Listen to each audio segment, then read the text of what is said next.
Looking for a soft, moist cake with a rich honey flavour? This easy honey cake is perfect for afternoon tea, special occasions, or whenever you're craving something sweet.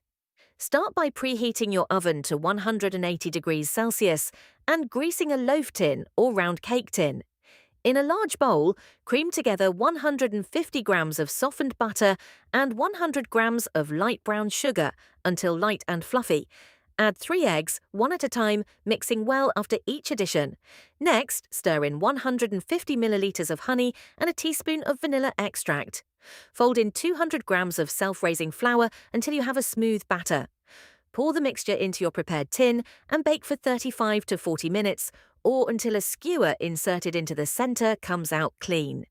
Allow the cake to cool slightly, then drizzle over an extra spoonful of honey for a beautiful glossy finish and even more flavour.